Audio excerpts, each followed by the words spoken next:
అందరిలాగా సంసారాలు బాగా సజావుగా సాగాలంటే అంటే దేశం సుభిక్షంగా క్షేమంగా ఉండాలంటే బార్డర్ మీద సైనికులు ఎంత ఉంటారో ఇంటర్నల్గా అంతరాత్మలో ఇలా మన కోసం తాపత్రయపడే మునులు యోగులు అలాంటి వాళ్ళే ఇందులో బాలయ్య వేసిన ఆ వేషం ఏదైతే ఉందో అది ధర్మరక్షణకు ఒక అద్భుతమైన సింబల్.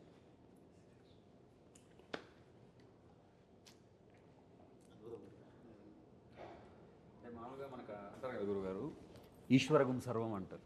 అంటే ఈశ్వరుడు లేని చోటు అనేది ఏమీ లేదు, ఈశ్వరుడు అన్ని చోట్ల ఉన్నాడు.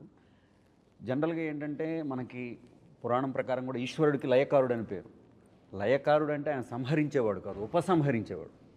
ఆయన నుంచే పుట్టి ఆయనలో కలుస్తాం మనం. అలాంటి స్వీకరించే ఈశ్వరుడు సమాజాన్ని సంస్కరించడానికి బయలుదేరితే ఏంటనేది మన ఖండ కథ. అసలు అది అద్భుతంగా కుదిరింది. అంటే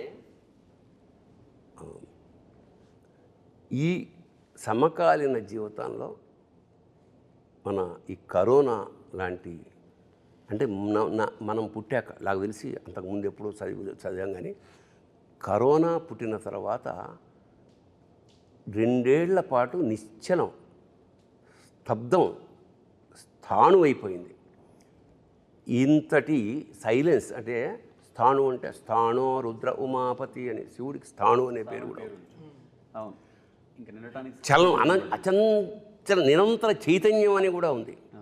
అంటే అన్నీ తనలోనే ఉండే అలాంటి ఈ సబ్జెక్ట్ ఆరంభం ఒక సామాన్యంగా ఒక దేశాన్ని నాశనం చేయడానికి.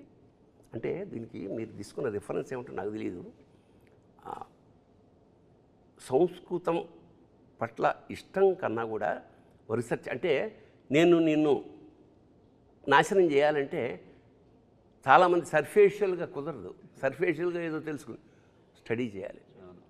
నీ వేదాలు ఏమిటి, నీ శాస్త్రాలు ఏమిటి అన్నీ స్టడీ చేసి సంస్కృతాన్ని ఆపోసన పట్టి వేదాల్ని ట్రాన్స్లేట్ చేసి ఆ మూలాల్ని తెలుసుకుని ఆ తర్వాత విధ్వంసం మొదలెట్టారు.